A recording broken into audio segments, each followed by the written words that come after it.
Channel open. Welcome back to WeeklyTrek, a proud member of the Tricorder Transmissions podcast network. I am your host, Alex Perry. What's today's date? The date. Today's show was recorded on October the 29th, 2020, and is current through the Star Trek Discovery episode, People of Earth, so beware of spoilers. All right, let's get into the show. Good day, Voyager, and welcome to A Briefing with Neelix. It's a catchy title, isn't it? WeeklyTrek is a 30-minute news show covering the biggest stories from the Star Trek franchise.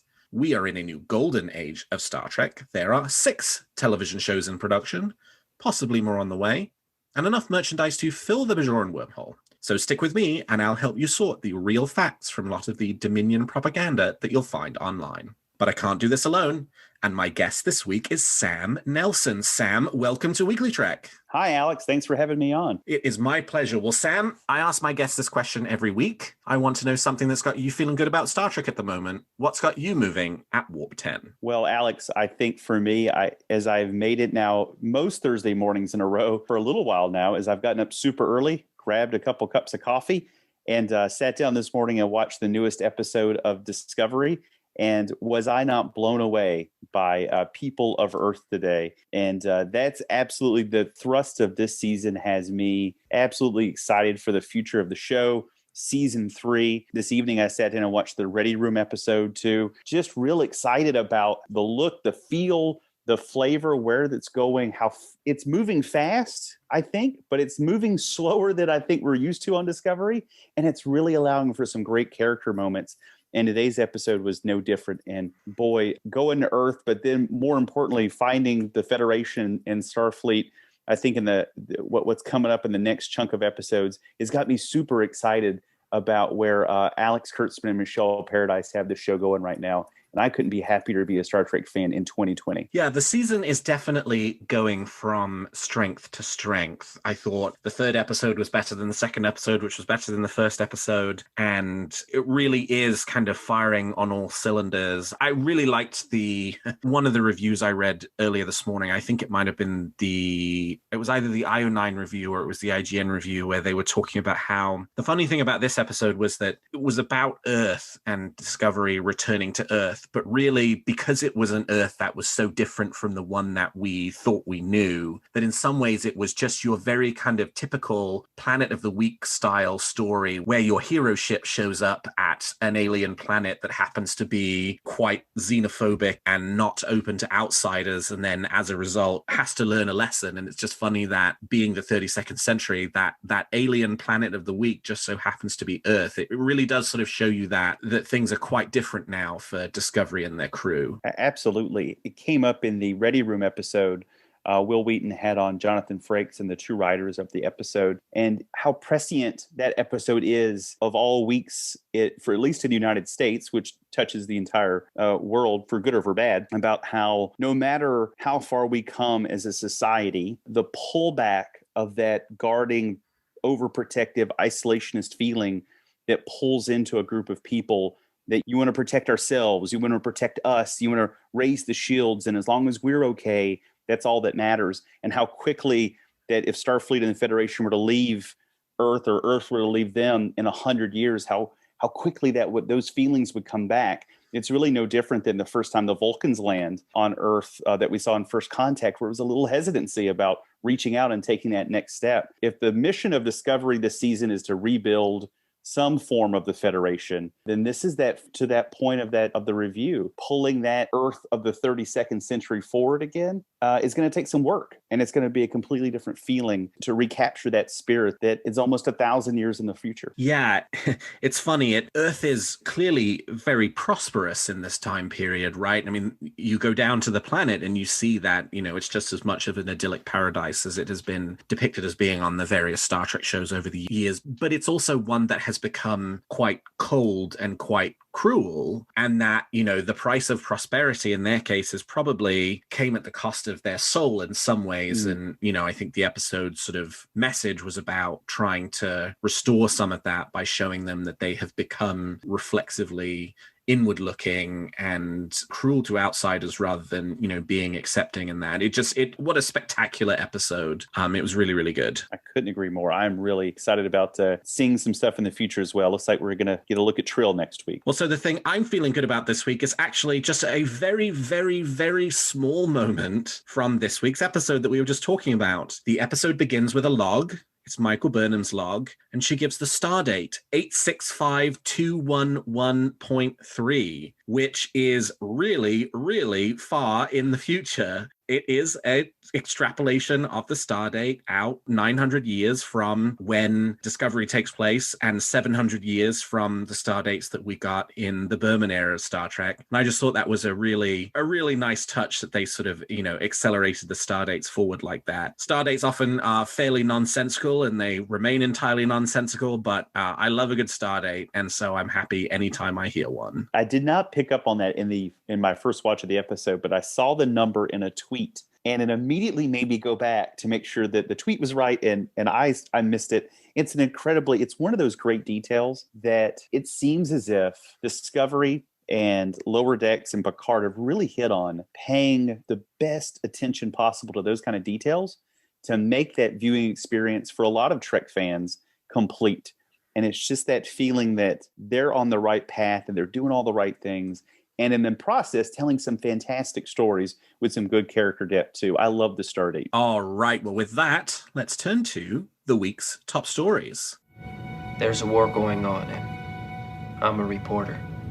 Though Star Trek Discovery Season 3 was able to complete its principal photography prior to the lockdowns across the United States and Canada coming into effect due to the COVID-19 pandemic, completing the season has been no easy task, something that Alex Kurtzman talked about in an interview with IndieWire last week. According to Kurtzman, one of the biggest challenges to completing production on Season 3 of Discovery was the inability to shoot what is known as pickup shots, small shots of actors or props that are often identified as being necessary in the editing process for continuity purposes. So how did the creative team solve this challenge in the era of COVID-19? Through a lot of digital trickery, including the use of motion capture suits sent to actors' homes to capture the snippets of performance necessary to build the whole episode. The visual effects team was extraordinary because there are some shots that you will never know aren't practical, aren't shot on location, that are full CG shots, full CG elements of things that would typically have been an insert, Kurtzman said. He also talked about the challenge of finishing post-production at home, done largely the way most of us are doing our work these days, a lot of Zoom meetings, including the challenge of recording each individual musician separately to assemble the score for the show. Looking ahead to the future of Star Trek Discovery, Kurtzman mentions that due to COVID-19, nothing like the elaborate 2-episode shoot that took place in Iceland for Season 3 will be possible for Season 4. But CBS is in the process of acquiring an augmented reality wall to be used in various Star Trek productions. The technology, which was first pioneered by the Star Wars show The Mandalorian, replaces the typical green screen with a giant digital wall on which alien locales can be projected. This both helps post-production to be a bit quicker, as the visuals are already mostly completed, but it also helps the actors' performances as well, as they can actually see what their characters are supposed to be looking at. Well, Sam, we've already talked about how much we are enjoying Discovery Season 3, but watching this season so far, this does not feel like a show that has been completed in the middle of a pandemic, don't you think? No, not at all. And to hear the production values that went into it, and that the actors had to complete a lot of this at home with their own suits, in their own, taking a spare bedroom, for example, and turning it into their own studio, it just adds even more to it. You think about, I try to remember back to the first motion capture thing that I remember, and it's probably Andy Serkis doing Lord of the Rings as Gollum. What was that? Almost 20 years ago now. Yeah, for sure. And to think about how that technology is pushed forward and changed, where they could just send a package to Sonequa Martin Green and say, suit up, we need some pickup shots. Here's what you need to do. Here's some instructions. It's just quite extraordinary. So to see the quality that we're getting out of Discovery, and knowing that some of these things, like Kurtzman said, we would never know, was probably filmed in someone's bedroom, is extraordinary to me. Yeah, I mean, we got so lucky that they were able to finish principal photography before the lockdowns happened, because otherwise, I mean, we just almost certainly would not be getting Season 3 now until they could get back in front of the cameras to finish it off, which wouldn't be, they're starting filming Discovery Season 4 actually the day this episode drops. So the day most people are hearing this, season 4 should have gone before the cameras, and we wouldn't have gotten them filming the end of season 3 until that had taken place. But, it's interesting, all these sort of things that happen afterwards, right? Because they do this bunch of principal photography and they get most of an episode, they get 95% of it. But then once they start editing it together, they're like, oh, we need a shot of this person doing this, otherwise it doesn't make sense. Or, oh, we don't have the right angle on this for the way that the scene is constructed. And so they've got to, go in and shoot new stuff, and they weren't able to do that here. So just incredible the creativity that it's taken for them to be able to figure out how to do this and be able to deliver Star Trek Discovery season 3 to us at all. I mean, I remember doing an episode back in April where at the time everybody thought that, well, there was no way you could solve the music problem, right? Where it was going to be the case that until the musicians could get back in a room together, that, there was just going to be no score, and therefore there was going to be no Star Trek Discovery season 3. And they've just managed to kind of find all of these very creative ways of solving those problems. And here's hoping that means that it won't be too long for us to wait before we get to see season 4 of Star Trek Discovery. And I think that's exciting too. And that augmented reality wall piece is pretty incredible. And it speaks to the confidence that Secret Hideout, CBS, CBS All Access, the Netflix partnership, all that speaks to the power of the Star Trek brand and the Star Trek universe and the ideas that Kurtzman's putting forward to invest what I would think would not be very cheap to put one of these things in where not only Discovery could use this, but the Strange New Worlds cast could use that too. And I'm a person, I love The Mandalorian. You can't tell the difference between watching an episode of The Mandalorian or watching the Solo movie or the last couple movies in the Star Wars franchise. So to me, if Star Trek can replicate that look and do it safely and consistently, where it's not the old backlot sets on Paramount in LA, but they can create any alien environment and have that scale and that look that we got from The Mandalorian, I'm more excited about season 4 and beyond from that. Yeah, I think that's absolutely right. I mean, yeah, those augmented reality walls, they ain't cheap, right? And, it's just another indication that they're not throwing sort of money away on these shows. They wouldn't be doing this if they weren't, or if they didn't believe that and know that they were making money back on the Star Trek that they're making. I think the other interesting thing about it too is it really does sort of seem like it helps the actors, at least from hearing the Mandalorian actors talk about it, because these days on these sort of science fiction productions, the use of green screen is so prolific that the actors don't really have anything. They're asked to imagine what they're reacting to. Whereas now, with something like this, they can actually see it, or at least see most of it and get much more of a feel for the kind of environment that they will be in, once we get to see it on television. And I think that ultimately will only help these productions as a whole by encouraging the actors to give a more authentic performance in the process. Oh, I couldn't agree more. And just the more that an actor can, and I'm no actor, but I can't imagine what it's like for those guys making the big MCU movies or Star Trek now or some of these bigger set pieces that have to act to nothing, just to the green screen environment. So to be able to see and feel that, you're going to get far more authentic performances, and you're going to be able to see that with that technology that just continues just to blow it away. Every year it gets better and better. And I think we're now seeing those fruits of what that technology jump is like. Well, in another interview last week, this time with SFX magazine, Alex Kurtzman talked a little about future Star Trek productions. He talked about how the pandemic had allowed the Strange New Worlds writers' room to get ahead in writing scripts. The show is expected to shoot maybe January, February of 2021. But Kurtzman's most interesting comments came in regards to Star Trek movies, which as of now are still operating independently from the television side of the house. He said, I have no involvement in the Star Trek films right now. I don't know where that's going. Frankly, I have my hands very full. Having done 2 of those films, I love them so much, and I really would love to see continuity and unification between the features and the TV side, because I think it's what's good for Star Trek, and that can be done any number of ways. Well, Sam, that was just a quick throwaway comment by Kurtzman, obviously exciting that Strange New Worlds pre-production is far ahead and they'll be ready to start shooting early next year. But that comment around the movies, we've lived in this world for the last, over a decade now, where movies and television have been separate. We've had the Kelvin timeline movies, and now we've gone back to the prime timeline on television. Would you like to see more alignment between the films and television like there was in the Rick Berman era of Star Trek? Or are you enjoying these sort of different takes on Star Trek as a whole? As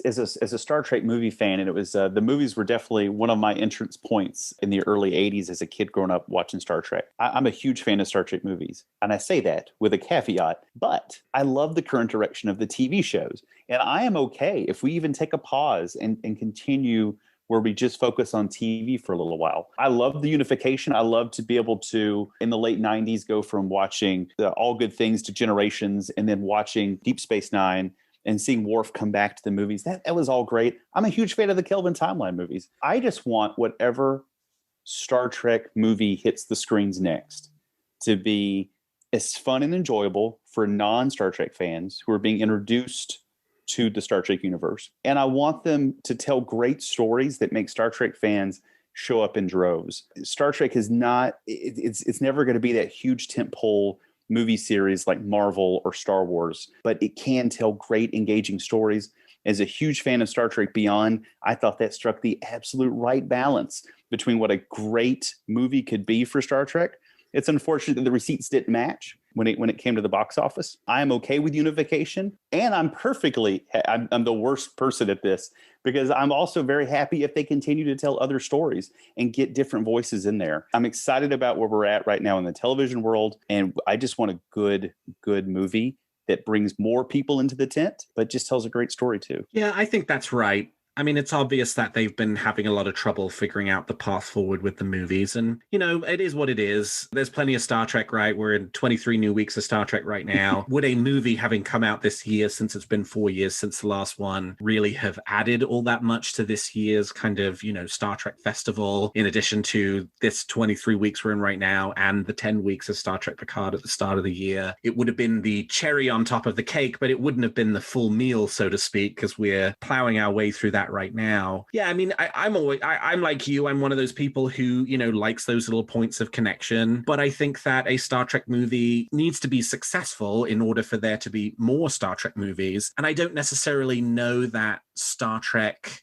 while it certainly is very successful on the streaming platform that it's on, that any of the TV shows that are on right now have necessarily the cultural cachet that Star Trek The Next Generation had, or that the original series had, in order to kind of sustain a series of movies so you could get that kind of cross-pollination between the two in that same way. I mean, I think there are other ways you could do it where, you know, you'd have different crews, like the Noah Hawley thing is supposed to be a whole new set of characters and a whole new story. Like, that could easily be set in the Prime timeline. There's no reason why it has to be separate from the events, you know, of Star Trek that we know from the sort of television continuity. But I think it's the kind of thing where they got to figure out what to do with it. And, you know, I don't think it's going to be that we're going to see a Michael Burnham movie or a Captain Pike movie or that kind of thing. I mean, I think it's not going to be the same as it was in the 90s. That was a incredible moment in time that I think probably won't be replicated. And I think to that point you made, I've always felt this way. What's most important about Star Trek movies is what's going to make people want to go and watch the television shows. You know, what's going to make them sit in the movie theater and go, that was a great movie, I want to find out more. And that's not necessarily something that is really closely tied and connected to the other shows, because that wasn't what Star Trek 2009 did when it brought in a new generation of Star Trek fans. So it continues to be frustrating that we don't know more about what's going on with the Star Trek movies, but I think, like you, I'm comfortable either way. I absolutely am. I feel that way right with you there, Alex. And I think it's important, and I've read about the Noah Hawley stuff, that it's a kind of a tricky situation.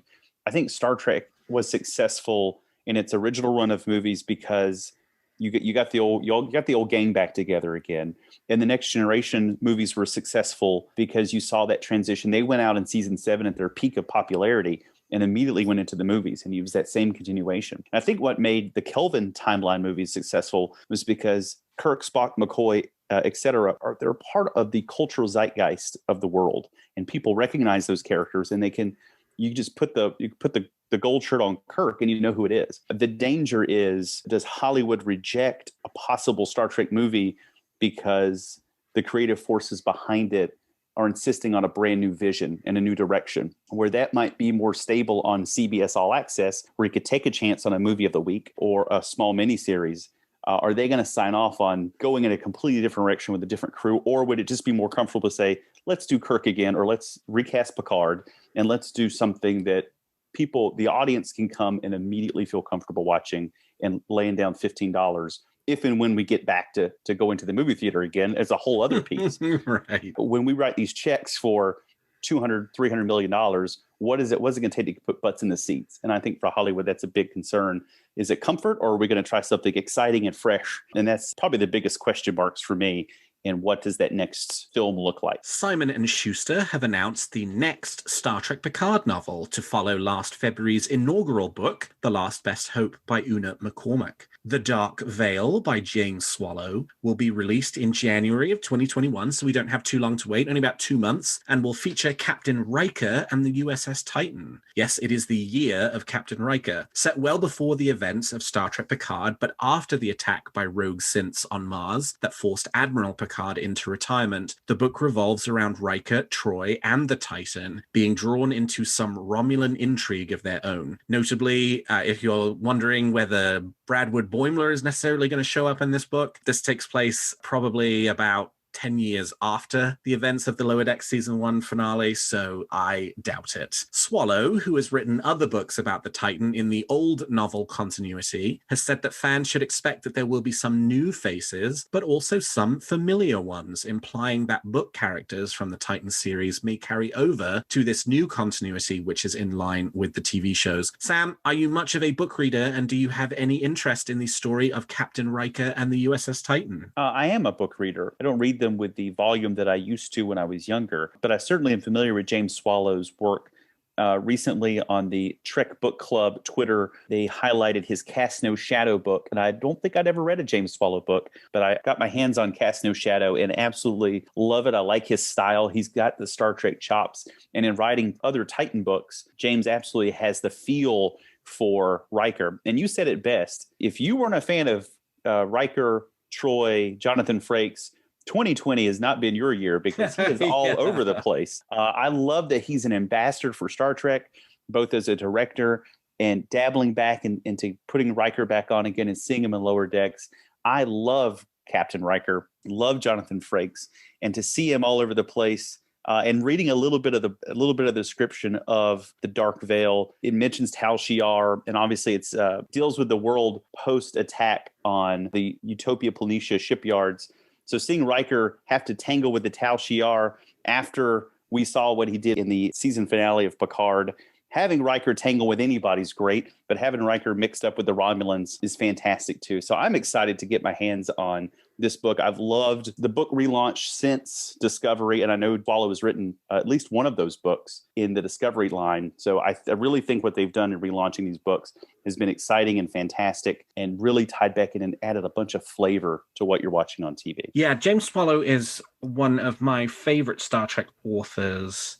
You're right, he did write one of the Discovery novels. He wrote the third book, which was the Saru novel called Fear Itself, which was a story about Saru on the USS Shenzhou. Cast No Shadow, which you mentioned, is also a very good James Swallow novel. The one that's my favorite, though, is the first book in the Terok Nor trilogy, which tells the story of the beginning of the Cardassian occupation of Bajor. It kind of tells the story of first contact between the Bajorans and the Cardassians, and then how that relationship developed and how and why the Cardassians eventually came to occupy the planet. Just a fabulous, fabulous, fabulous book set well before the events of Deep Space Nine. So, of course, there's no familiar characters in it, but it is just a really, really gripping novel that will forever remain my favorite of his. But I am also really enjoyed I think he did 2 Titan novels in the old continuity. So I'm looking forward to see what he does with this novel, and I'm really interested to see which, if any, characters from the Titan book series will carry over to the new book. I did really enjoy the Titan books as they were,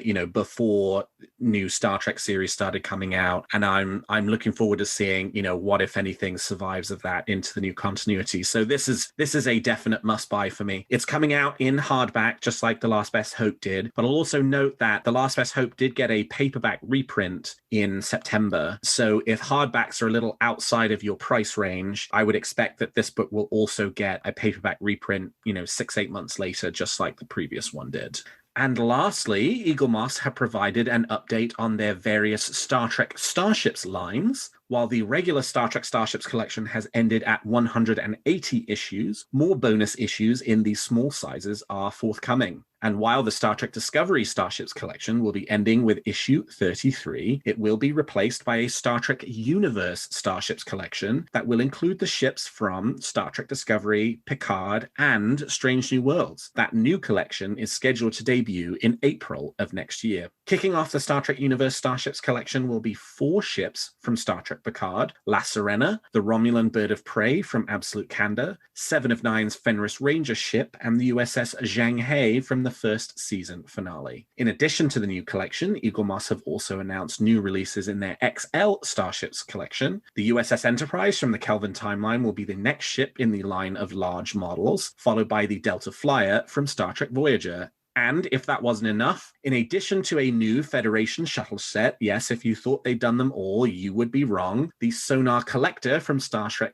Insurrection will join the special-sized line of ships as the latest ship from the Star Trek movies. Sam, do you have any of the Eaglemoss Starship models, and do any of these catch your eye? I have embarrassed to say that I just have one. I have the NX-01, and I would love to get more, but every time I think about it, I go and try to find one, and they're sold out, so I add myself to the list to buy. Out of all these, I'm really excited about, 2020 still brings some great treats. That Romulan, that classic bird of prey, not only did it show up in Picard, but we saw it again in Lower Decks. It's getting a lot of love. That's a gorgeous little ship that they've got built there. And of course, Riker again, the Zhang He, really, that's just a badass looking little ship.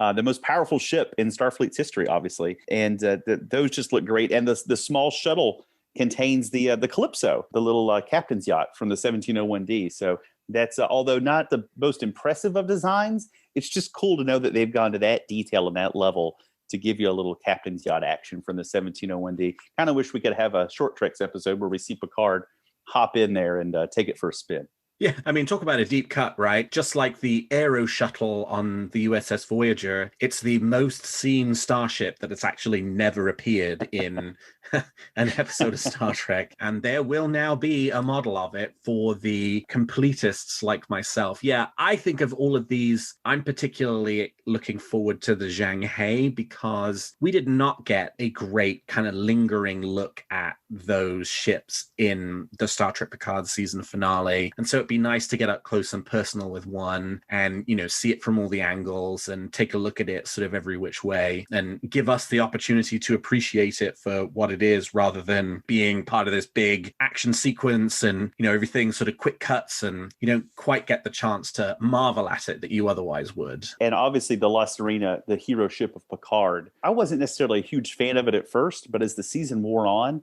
and we spent time with it and we saw it in action, I really fell in love with it. Thinking about, when we think of Star Trek, we only think of Starfleet ships. That's the first thing that pops in your head. So to see what the design would be of someone that had to go out and procure a ship of his own, Captain Rios' La Sirena, is just a marvel of a great ship, fast, sleek, and it's exactly the kind of thing that you'd want if you were not in Starfleet, you were a private person that wanted a ship. I'd want to get something like the La Sirena. So a great looking little ship, and I think it'd make a fantastic model. All right. Well, we've talked about the facts, and now let's speculate on what's going to happen in the future of Star Trek. You make some very good points, Captain. But it's still all speculation and theory.